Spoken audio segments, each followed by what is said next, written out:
Hey leaders, let me take you back to my early days as a high school principal.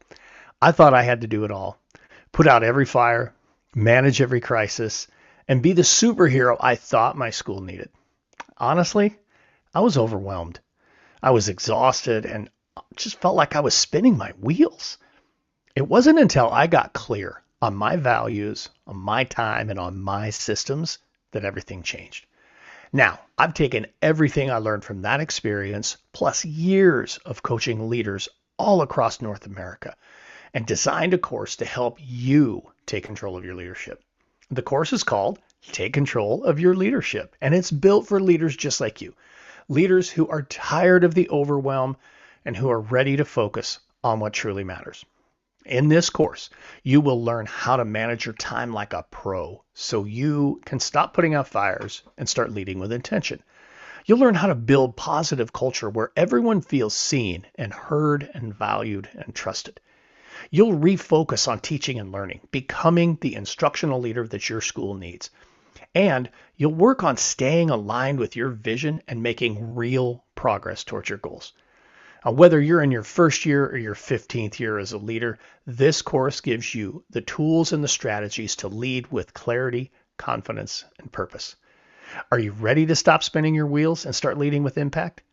Head to theprincipalacademy.com and check out Take Control of Your Leadership today. And don't wait. Your school deserves the best version of you and of your leadership. Let's make this happen together. All right, everybody, welcome into episode 182 of the Leaning Into Leadership podcast. Oh, man, I'll tell you what, I'm so excited. Here we are. It's December. I've got my dudes with me. I got Dominic Armano. I got Todd Bloomer. And, man, we've got something kind of fun and special planned for you tonight. And just to just lay it on the line, I'm going to step out of the way. I'm going to be a guest on the show, and we are going to hand the keys to the Leaning Into Leadership podcast over to my man, Todd Bloomer in San Antonio. So, Todd, episode 182 is yours to pilot. Let's go. Let's go. I feel Don't honored. mess up, Todd. Dom. Don't mess up. I feel honored that I got the keys tonight to the car. I promise I'll have it back in the morning. Not a dent on it. I'll fill it back up with gas. We'll be ready to rock. No, thank you so much. We talk each month about kind of what we're going to talk about on the episode tonight. And I was sharing with Darrin the great news that one of my assistant principals, Candice Pearson, has been named a principal in our district at a middle school, and we're so proud of her. It's gonna hurt to see her go, but when you're in leadership, you work with people and you hope that they get jobs to be able to go on and do the principalship. And Candice's first day will be on Thursday before the Christmas break, the day after this episode releases. And so, Candice, this episode is dedicated to you.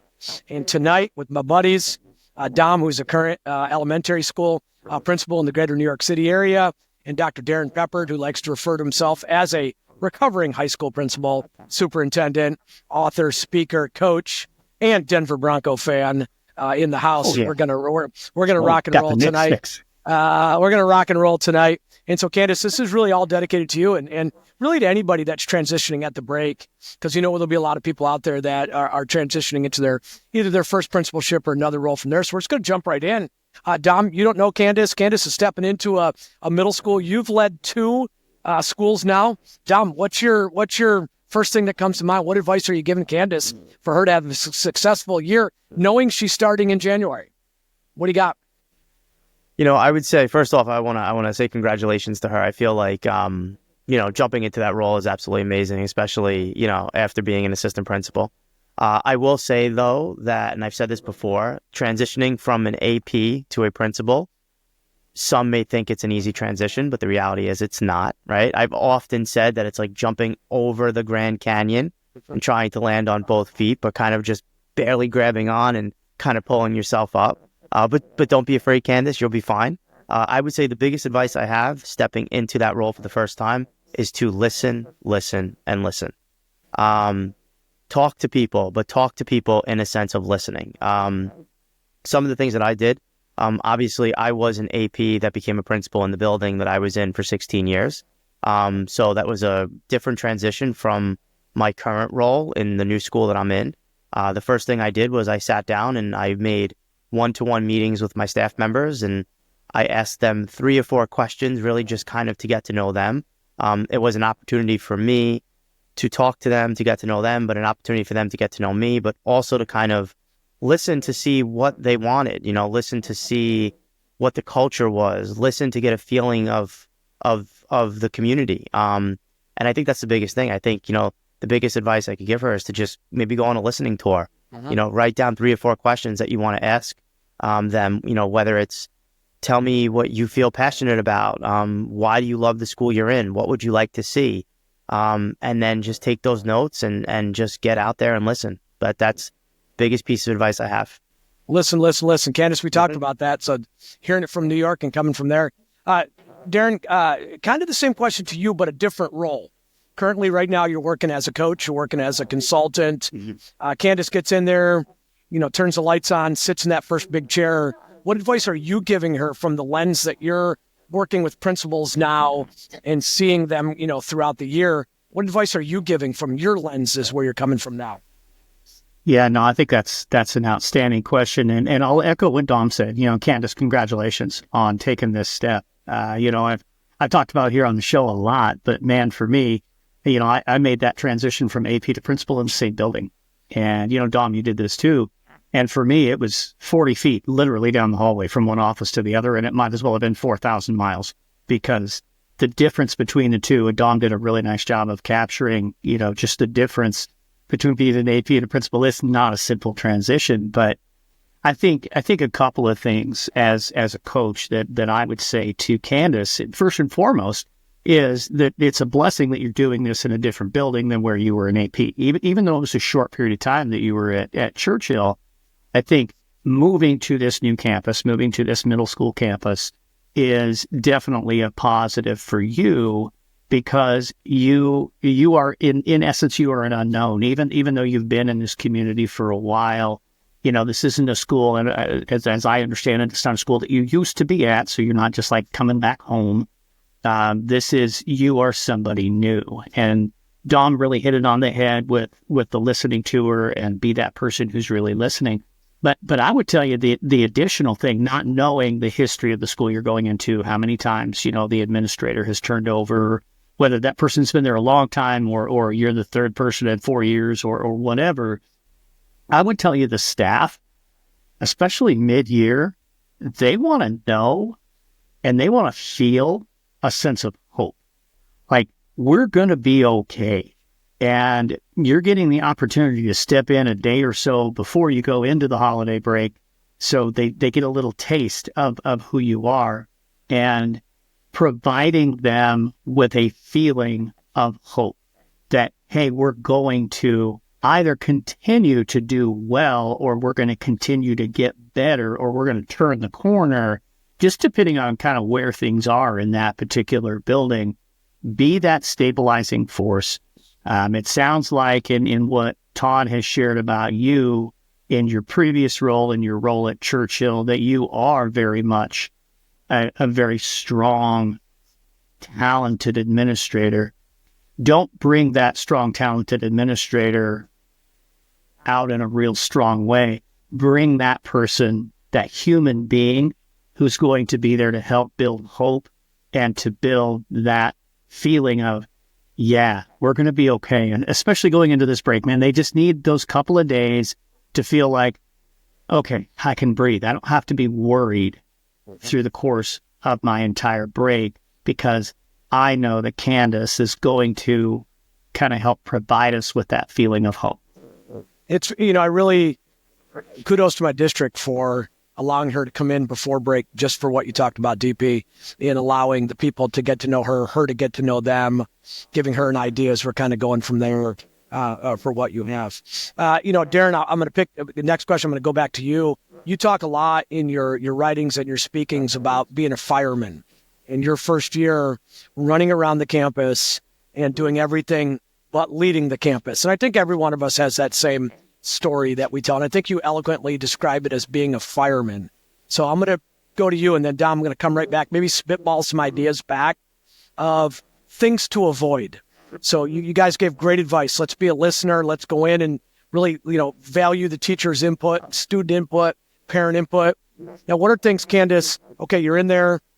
Don't do this. Like, here's things to avoid so you can be successful. And Dr. Peppard, we'll kick it over to you, DP.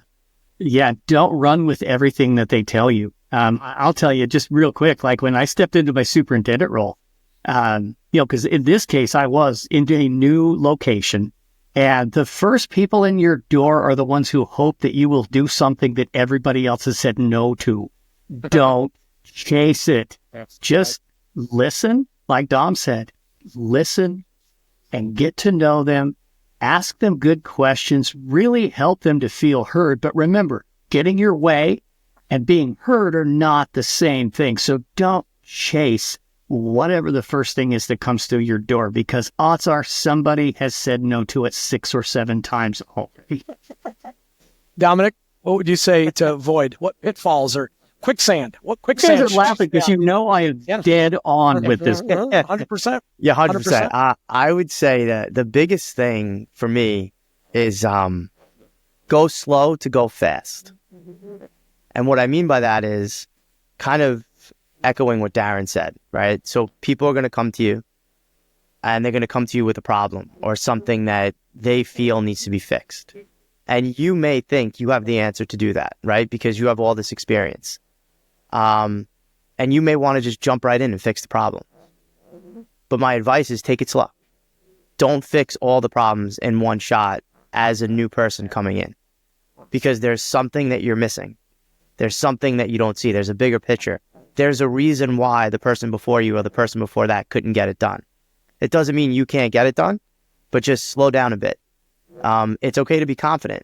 And I believe me, I'll be the first to admit it. I made that mistake hundreds of times in my new building, where I came in with all this confidence and I knew I was going to fix it and I was going to do it and I was going to be Superman. I was going to fix the problem. And then I wound up going back and having to refix what I fixed because there were other things I didn't know. So go slow to go fast. It's okay. Get a pad, write down the steps you want to take to address the problem, write it down, and then revisit it again. And then talk to more people and revisit it again. And then eventually you're going to have to pull the trigger and do it. But make sure you have, that background and that aspect of listening. Just go slow to go fast. That's all I could say. Go slow to go fast. Darrin, can I come back with another one to avoid? Absolutely. And I think I want to build off of what Dominic just said. And in a way, I want to shift away from what Dominic said. So it's kind of a 2-for-1 here.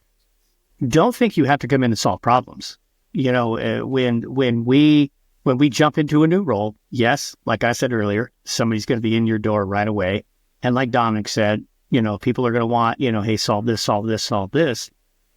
Your job as the building principal isn't as much to solve problems as it is to empower others to learn to solve their own problems. So allow yourself, this is the 2-for-1, to fill your calendar with priorities that you feel are going to be important, getting to know people, spend a lot of time with your secretary. That's going to be the thing. All the triage stuff, all the this is a crisis, that's a crisis. Don't let everybody else's crisis be your crisis. Figure out some priorities and really fill your calendar, even in just those first 2 days. Don't feel like you have to be accessible to literally everyone, because first and foremost, that's what they want. They want to get a piece of you. They want to come to you with, hey, do this, do this, do this. That's not your role, especially in these first 2 days. Dom, as we're kind of talking, as she's transitioning, first couple days into the new year, can you share some wisdom with her about ways you've connected with parent groups and how that has benefited your transition as a leader, and the importance or how you use parents to help disseminate information to the community, or to be someone you value their input on? Can you talk to her just about the importance of PTA, PTOs, and parent organizations? Yeah, of course. I mean, I think that should be part of the listening tour. Prior to, obviously she's going in like this week, right? Like Thursday. She's been, Thursday? Thursday's her first day. She's been back and forth, so she's able to kind of get over there. But first full day, where there's no principal down the hallway, is Thursday. She's got the keys, and she's the last door on the hallway, as one of my friends said it. I think parents should be part of the listening tour.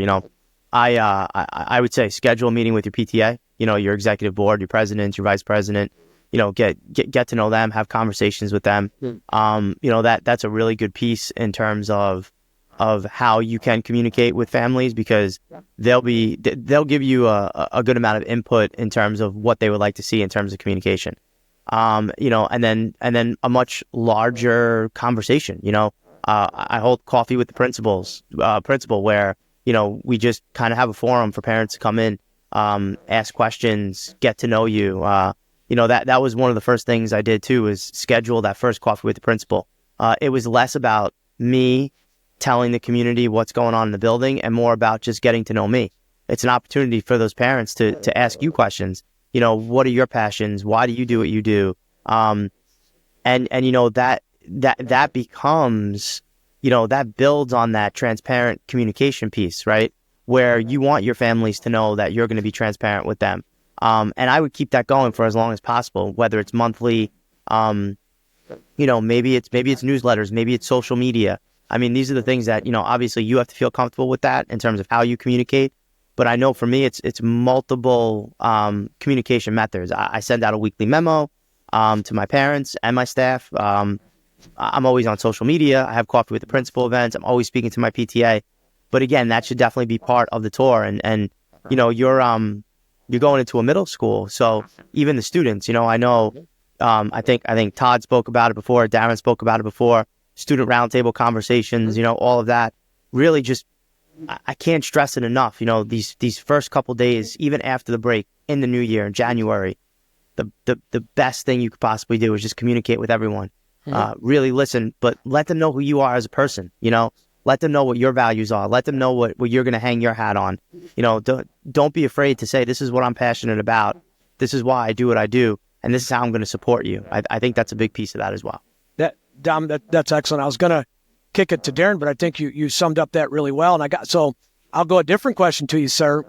You kind of referenced your secretary, and Candice and I have had real good conversations about empowering a secretary. And while I like to think I made that idea up myself, I got a lot of that from you and other people that have been before. Can you give her good guidance and feedback on how you empowered your secretary, and maybe share some of the roles that they were able to do and how that benefited you as far as like time goes? Like, because Candice, we mentioned, Candice, everybody's going to tap you on the shoulder and say, can I have 10 minutes of your time? Can I have 15 minutes of your time? Can I? And maybe how, Darrin, did you massage that? Oh, man, I'll tell you what, my first year, I did a terrible job with it. I really did. And, then when I had the opportunity to work with my coach, and he was even kind of like, why are you and your secretary not doing more of this or more of this? Why doesn't she have access to this, and this? I would tell you that executive secretary, building secretary, principal secretary, whatever their title might be, is going to be one of the most important people for you. And I would tell you, first and foremost, schedule regular meetings with that person. And I'm not talking weekly, I'm talking daily. You need to meet with that person. I met with my secretary at least 3 times a day. And it didn't have to be long, 5, 10, 15 minutes, just depending on what it is that you needed to get through. But ensure that they have all of the information that they need, because they're the one that's going to answer the phone. They're the one that staff's going to have to go through to get to you. They're the one that parents have to go through to get to you, and so forth, right? So I would tell you, have that conversation, and especially early on here, Candice, you've got to build a relationship with this person, find out, how much you feel you can trust them, how much they're going to trust you. I mean, the key to your relationship is that word right there, trust. And so start really investing in building that relationship with that person. Eventually, if that trust exists, you can get to the place where that person has full control of your calendar, and they should. That person has full control of your email, and they should. That person schedules meetings for you. That person schedules observations, post-evaluation conferences, all of that stuff. And that person can become the one who, when teachers need to see you, when kids need to see you, that they just know that's who they go to. That person gets them on your calendar and ensures that you are having those meetings. Now, at the next level, and this is over a period of time, but that person can be the one, and this is who my secretary was for me, that knows your priorities so well, who knows your vision of where the school is going, that they can pull you in and say, hey, Darrin, you're not working on your priorities right now. I need you to get refocused. So whether that's, you look at that person as like another mother type of figure or a right hand or a partner, start investing in that relationship with that person now, because there's so many important people on your campus, but that person, man, I can make a strong argument that is the most important person on your campus in terms of you accomplishing what you want to accomplish. Darrin, my secretary, Terry's been out 3 days with pneumonia. Hopefully she's back. But people come and tell her stuff without coming to tell you stuff, but they want you to know, so they tell your secretary. And so as Darrin brought up, having that secretary is that trusted confidant is just so key. And all the things Darrin said is things that we, do and implement from there. Okay, so we'll have a great honeymoon phase, Candice. Life will be great. And then you'll make a decision 30 days, 45 days in. And Dom, I'm going to kick this to you. And you've upset or angered some key people. Maybe you knew about it. Maybe you didn't know about it. Dom, what do you do when you got to make a tough decision and it may not be the most popular with, whether it be staff members, whether it be students, whether it be community? What's your best advice when a decision has to be made? Because at the end of the day, we're the decision maker on the campus. What's your advice to her on maybe making that decision, or what she does after she makes that decision? I mean, it's a great question, because I feel like we all need some, I don't know, what's the word I'm looking for here? We all need an opportunity to kind of reflect on this answer. I think it goes back to what Darrin said about knowing your priorities, right? Knowing your focus, knowing what you're passionate about. Because if the decision is made with what your priorities are in mind, right? So like, one of the big things for me, Candice, is I always remember to ask, how is this good for children? So if I have to make a decision that maybe people don't like, because maybe it's upsetting to faculty and staff about something, or maybe it's upsetting to parents because maybe their child's on the receiving end of a consequence they don't like, I know that I'm okay with sticking to my guns and standing behind that decision, because I know that decision was made in the eyes of and in the forefront of how is this good for children. That's something that's my number one focus, or my number one priorities. Everything I do, every decision I make circles back to how is this good for all children. So I think it's going to happen. I think what Todd says is going to happen. It happens to all of us. Just this week, I made a decision that half the people didn't agree with. But the reality is I stuck to it because I knew that the decision I made was right by the kids that I made it for. Right. And I think that's a big piece that we often forget as school leaders, because we may get caught in the bureaucracy of things, right? The politics of things. Whether it's an upper administrator telling us we have to do something because it's a school board initiative, or it's parents that are maybe trying to sway us one way because of political pressures or things that are happening in the community. But you're there for the staff. This is true. And you're there for your community. This is true. But you're also there for those kids. So I think if you can hang your hat on something that you feel confident about and you feel comfortable with, and you make sure that's your priority, and you make those decisions based off of that priority, you're fine. So, hey, Dom, that's well said. Yeah, if you can lay your head on the pillow at night knowing you did right by kids, it all works out. So Darrin, one of the things, and I think it's part of how we've connected, just as first as social media, and then the book, but now as friends. Can you tell Candice, or just share some things for Candice about how important it is, because she's going to make that decision, and Dominic, that decision might be made over an assistant principal's head, and she's going to go home What does she do? Who does she reach out to? What is the importance of having a coach, a mentor, maybe someone in district, out of district? Run with that, Darrin. Yeah, I'm glad you didn't ask me to try and build on what Dominic said, because I don't think it can be said better than how Dominic said it. I mean, in all seriousness, that was perfect, Dom. And so I would tell you the importance of having that coach from the outside or that mentor who's not directly connected to the situation, especially in this type of a scenario where no matter how crystal clear you are on what Dominic just said, it's still going to play in your mind. And I'm sure that the decision that Dominic is talking about from earlier this week, he was crystal clear. I'm basing this on what I believe at my core. And still on his drive home, he was questioning it. And, kicking himself a little bit or playing in his mind the phone call when, Ralph down the street who loves to complain is going to call me, or this is going to be, in the online garage sale on Facebook for our community, or whatever they use in your community to go and complain. In the district where I was a superintendent, it was literally the online garage sale. I'm like, really, this is where we're going to complain? The online garage sale. But anyway, when you have that like playing in your head, one of two things can happen. You can lay your head down and let it continue to play in your head, or you can have that outside person that they don't have skin in the game. They're not your evaluator. They're not directly connected to the decision. They can just simply allow you to unload that, to download that to them and ask you a couple of questions.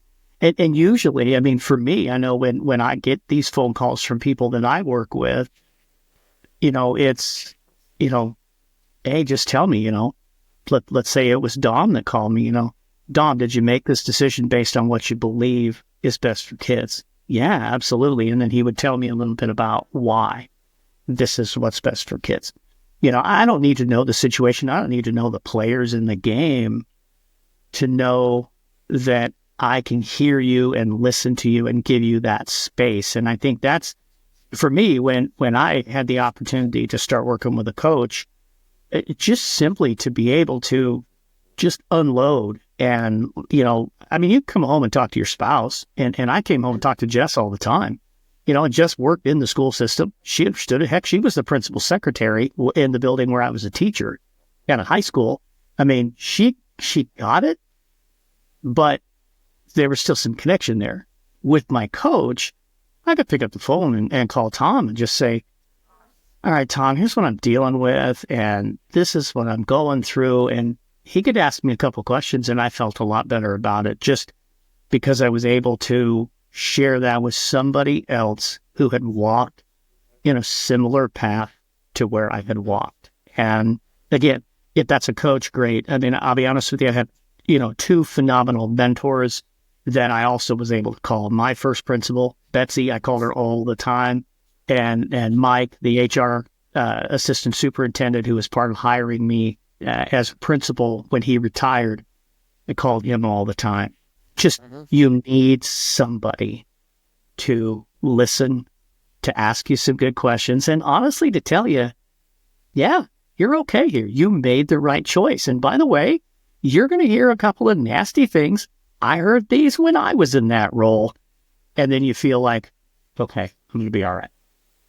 I think once we come to realize that we don't know all the answers and we're willing to reach out and say, either, and Candice, maybe it's a case where before you make that tough decision, you call someone and say, hey, this is how I'm going to say it. What do you think? Is the tone right? How would you recommend that? I do that all the time. Darrin and I have a text streak going where I check in every single day with them. And I check in on Mondays. I check in on Mondays and tell Darrin it's my favorite day because he knows I spend time in classrooms and I like to brag to him about things that I do. And today, we both sent each other pictures of our vests that we were wearing. And so, so it is important to check in. Yes. Vest day, best day. It's important to realize that, Candice, that I'm always there for you. You've never met Dom or never met Darrin. I will offer and say, if you ever had a crazy question, you could call and ask them the question. Everybody's seen it before, and you never need to feel judged about that. One of the things is Candice has two beautiful children. One is at Baylor University here in Texas, and one is a high school student at a different high school. Her husband is a librarian. So what advice, and I'll start with you, Dom, what advice would you give her? While we know there's no balance of work-life balance, what have you learned the hard way to be able to tell her, how do you make sure that you're still a great wife and a great mother, a great daughter when you're home, knowing that when that phone rings, you have to answer it, because if that's the superintendent or somebody, you've got to answer that. So balance indicates 50-50. Like, what's your advice, Dom? And I'm going to come to you after that, Darrin, unless Dom hits it out of the park again and takes the best answer. So no pressure there, Dom. Kind of Juan Soto in this thing tonight. He's been Juan Soto tonight, right? It's just because I've learned from my mistakes. Of course, that's what we've all done.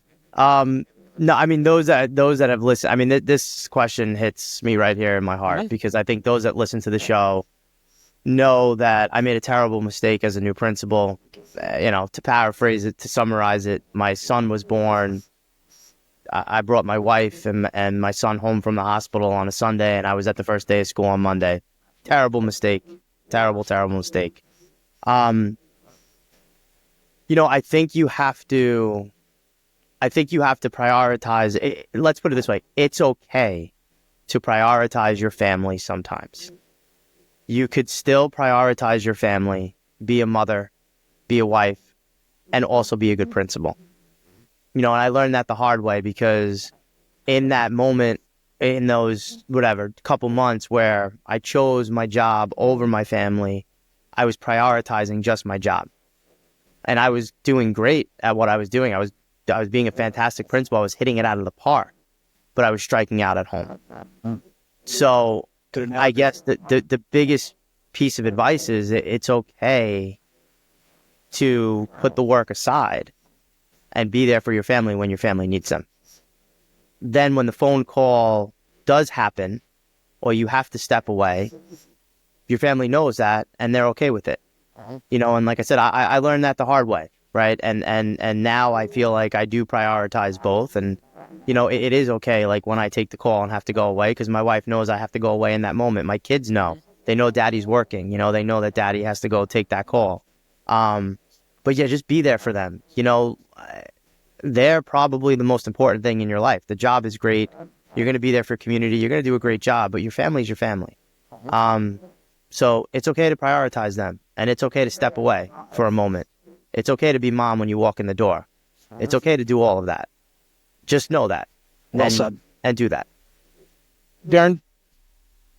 Yeah, I think, again, Dom just continues to crush it. I was told at one point in time, and I'm sure you guys have all heard this, as well, but, if you died tomorrow, they would name an interim before your obituary hit the paper. And that's not designed to be morbid, but rather to be a reality check of, at a point in time, you will no longer be the principal of that school. Whenever that is. Maybe that's you retire, maybe that's you take a different job, whatever it might be. But you will always be your kid's mom. And if you keep that in mind, you avoid the mistakes that Dominic made and then I made. And I know Todd did this as well, right? I think this is one of the things I really enjoy seeing, honestly, now in education. I think we're heavily influenced by this next generation. Kids like Candice's kid who's attending Baylor, my daughter who's 24, Todd, your kids who are now, out of college, in college, that type of thing, right? Where they prioritize things just a little bit differently. And I think we're in a space now where understanding that you don't have to be the first person in the parking lot, the last person out of the parking lot. I certainly fell into that trap, and I know you guys did too.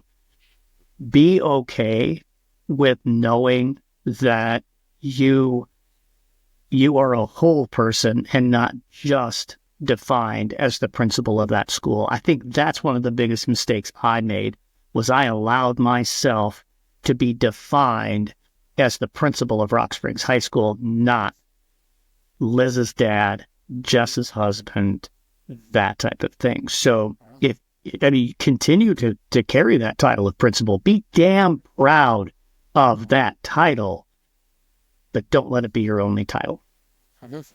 That's completely well said. Shameless plug for my book, The Blueprint. Chapter 6 is probably my favorite chapter, Candice, because it's what I would do differently. And the first thing is what Darrin just said. I was there at 6:30 a.m. and I left at 6:30 p.m. And as Dominic brought up, I missed kids' events because I thought that I needed to miss kids' events.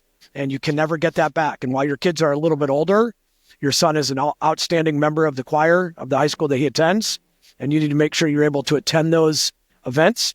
You have assistant principals that can cover duty for nighttime events. Just pre-plan that and be able to get there. But shameless plug, pick up chapter 6 of my book and start with that over the break, because I think that gives some really things of what I would do differently if I could do it all over again for what we have. Why don't we do you this? You might buy the whole book. Don't just buy chapter 6. Buy the whole book. Yeah, don't photocopy, Steve Bird's Actually, copy of the if Bloomer's not giving you one on the way out the door, there's something else. It should also be autographed, by the way. She's already got a copy. Yeah. She got a copy, so she's a rock star. She's good. Nice. So why don't we do this as we kind of get to the end of our deal here, our ode to Candice. We know she's going to be successful in what she does. She's coming into a good school. It's got a lot of tradition. This is really a great place for her. The advice I've shared, Candice, is the same stuff that my two buddies are sharing with you. Know that at the end of the day, we're here to help in any way, shape, or form. And it's not just for Candice, because there's Candices out there in Nebraska, New York, Texas, that might be listening tonight and think, hey, can you go a little bit deeper on something that you talked about? And I know if you reached out to any of us, we'd be more than happy to expend a little bit deeper for what we have. Darrin's got a book, Road to Awesome. You could pick that up. That's got some great blueprint of his success as a principal and a superintendent, where he really decided, to make it a difference as a principal. And it's a cool moment where he decided to go from dinging kids to really investing in kids. And I think that's a cool. I have a book out called The Blueprint. The Blueprint is Survive and Thrive as a School Administrator. It's basically my failures. Everything these guys talked about is my failures. And I know Dom's book is coming out soon, and it is leading through SWAG. And SWAG is an acronym for, Dom, what is SWAG an acronym for? Setting the tone, working together as a team, acknowledging everyone, and going above and beyond for your community. It's promoting a positive school culture. That's awesome. And that's everything from Road to Awesome that Darrin has fully invested. How about we give her, some closing, either words of encouragement, or how about we give Candice or all the Candices out there something that you would, last bit of advice for her as we kind of wrap this up tonight. And Darrin, I might throw that to you. I'll start off with you on that. Sure. What's something you'd wrap up? And it could be something we've already talked about and you want to expand on, or it could be something totally different. Yeah, I would just say this, in a little bit different direction. There are so many things that are part of being a building principal.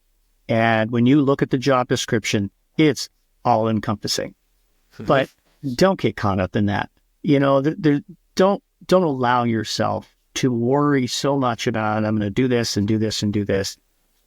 Remember that our job as educators is to take a little person and make them a better little person in 9 months. So just enjoy being with kids, especially at middle school. Oh my God, it's the goofiest stinking time in the world. Enjoy being with your kids. Make sure you set time aside in your day to go and just build relationships with kids and enjoy kids. That's the joy that's like the best part of the job. Just go sink yourself into that. And Darrin, you regularly scheduled that in your calendar. I do. Time with kids. Absolutely. Absolutely. Well, just like you do, Bloomer. Heck, you've got a bench earmarked for here's where I'm going to be, whether it's kids, adults, whatever. For me, it was benches all over the campus. Just, make sure you are intentional with being with your kids, because that's also something you can't get back. There's plenty of time to answer email. plenty of time to deal with all that other stuff. But enjoy the kids. Dom? I mean, how do you follow that? I mean, Darrin, you're, I mean, it's true. It's I've been true. following you all damn night, bro. I mean, but it's true though. Like, I just want to piggyback off of that. I do have something else, but I just want to piggyback off of that. The crisis, the email, the nasty email is going to be there no matter what, whether you read it at 11 o'clock in the morning or 4 o'clock in the afternoon. The email's still going to be there. Your superintendent's still going to be CC'd on that email. It doesn't matter. It doesn't matter when you read it. But definitely find the time to be with the kids, because I know even on my worst days, when I'm with those kids, they make me feel great. But the biggest piece of advice that I have to give is actually a piece of advice that the great Darrin Peppard gave me just recently. You got the job. They hired you. You know what you're doing. Be confident in that. What is it? Imposter syndrome? Take the imposter syndrome. When it's going to hit, it's going to hit sometimes. And you're going to be like, am I the right person for this job? Am I doing the right thing? Do I know what you're doing? You do. You know what you're doing. Own that. Own that you got the job. They hired you. They saw something in you. Go get it. Be proud of that. Be confident in that. Own that. That's awesome. It's awesome. Candice, I appreciate Darrin giving us the platform tonight to be able to share some wisdom with you, and not just, Candice in San Antonio, Texas, but all the Candices out there that are transitioning either at break or over the summer, because all of the advice that my buddies gave tonight is good advice that we would give anybody. And I think at the end of the day, Candice, as Dom said, kick your feet up Friday afternoon before you go out for break, close the door, be proud of yourself that you got that principal job. Rest over break, be with your family over break, love them over break, and really, fasten on that seatbelt because the spring semester is fast and furious. And as I hoped I modeled, and as Gary Kummelander modeled for you, the previous principal, know that on days where it's bad, go sit in the band hall, go sit in the choir room, go sit in that great math teacher's room. Dominic does a great job on social media right now of posting who he's with. And I did a great job of that, and I've kind of not done a great job of that in the last year. Dom does a great job, and it just constantly reminds me, like, go sit in that, he's, at elementary school, go sit in that teacher's class and just marvel at the wonders of what you've done or what they do. Because, Candice, we haven't been in a classroom in a while. I haven't taught since 2007. Dom, I don't know when the last year you taught was. Teaching's hard. Go marvel, build them up, cut that red tape and be with them, and then celebrate those kids and see those kids outside of what they do. Be at all your games, be at all your concerts, get to know the parents and stuff outside of there. And more importantly, build up those coaches and directors that are there. And then when you see those kids the next day, tell them how great the tuba section sounded in the band or how great the basketball team did. Kids love that. Pretty soon you're going to be invited to everything. And that's going to be where you're really like, hey, this is an awesome job. Know that people are out there for you. Know that we're here to help, support, whether it be myself, Dom, DP, someone else in the district. Know that we're always there for you. And lastly, I would encourage you to download Leading Into Leadership, the podcast. I'd encourage you to pick up some of the works that Darrin has done, because one of the things that I schedule on my calendar on Wednesdays, I have a podcast hour, third period. And I stream a podcast third period in my office while I'm working to remind myself that it's important for self-growth. Because just because we become a principal doesn't mean our learning stops. So whether it be books, blogs, or podcasts, pick one up. And the great one to start is right here, Leading Into Leadership, with Darrin Peppard, episode 182, which is amazing to think of. And so, Darrin, I'll kick it over to you and Dom for as we kind of end off. But it's been a great honor to be the co-pilot of the pilot tonight of such a successful podcast. I appreciate you. Yeah, good, very good stuff. Very good stuff. You've done an outstanding job of piloting this thing. I thought you were just going to go ahead and land the plane for me too, man. I'd have been all right with that, Candice, I'll take it home. Candice, as I end every period, Candice knows. I say, let's get out, get the kid home safely. Let's go Chargers. Let's have a great day. And so, Candice, I encourage you to get out there, see the people, get them home safely, and have a great day. And at the end of the day, we're here to help. But let's go Jackson Jaguars. Go Jaguars. Go Candice. Outstanding stuff, folks. Thank you guys so much. Fellas, this was so much fun tonight. I really had a great time hanging out with you guys. Candice and all the Candices that are out there. Everything Todd said, can't end it any better than that. So for Dom, for Todd, I'm Darrin. Thanks for joining us here on Leaning Into Leadership. Get out there, have a road to awesome rest of your week. Merry Christmas, y'all. Happy holidays, everyone. Happy New Year.